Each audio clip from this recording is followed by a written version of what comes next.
বিদ্যুতের বিল বেশি আসায় ক্ষিপ্ত হয়ে এক নারী গ্রাহক পল্লী বিদ্যুতের এক কর্মীকে লোহার শিকল দিয়ে বেঁধে হুমকি-ধমকি দিয়েছেন বলে অভিযোগ উঠেছে। পরে পুলিশ ঘটনাস্থলে গিয়ে ভুক্তভোগী ওই কর্মীকে উদ্ধারসহ অভিযুক্ত নারীকে আটক করে।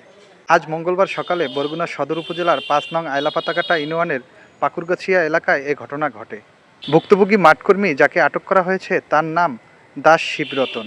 তিনি পল্লী বিদ্যুৎ সমিতির একজন মাঠকর্মী। অভিযুক্ত নারীর নাম সীমা আক্তার। তিনি আইলাপাতাকাটা ইউনিয়নের পাকুরগাছিয়া এলাকার সোবহান মাস্টারের মেয়ে।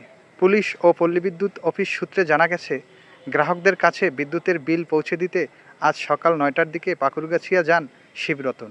এ সময় বিদ্যুতের মিটারের গত মাসে ১০০ টাকা ইউনিটের বেশি বিল আসার অভিযোগ তুলে উত্তেজিত হয়ে ওঠেন সীমা আক্তার।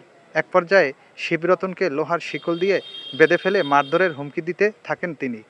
খবর পেয়ে পল্লী বিদ্যুতের কর্মকর্তারা বিষয়টি থানায় জানালে পুলিশ ঘটনাস্থল থেকে শিকলবন্দি শিবরতনকে উদ্ধার করে। সীমা আক্তারকে আটক করে থানায় নিয়ে আসা হয়। এ বিষয়ে বরগুনা থানার ভারপ্রাপ্ত কর্মকর্তা ওসি ইয়াকুব হোসেন বলেন, শিবরতনকে শিকলে বাঁধা অবস্থায় উদ্ধার করা হয়েছে। রাষ্ট্রীয় কাজে বাধা দেওয়ার অভিযোগে সীমা আক্তারকেও আটক করা হয়েছে। তার বিরুদ্ধে আইনানুগ ব্যবস্থা গ্রহণ করা হচ্ছে। তিনি আরও জানান, সীমা আক্তারের বিরুদ্ধে এর আগেও 4টি মামলা চলমান রয়েছে। এখন পল্লী বিদ্যুৎ সমিতির পক্ষ থেকে তার বিরুদ্ধে মামলা দায়ের করা হয়েছে। এই মামলায় তাকে কারাগারে পাঠানো হবে।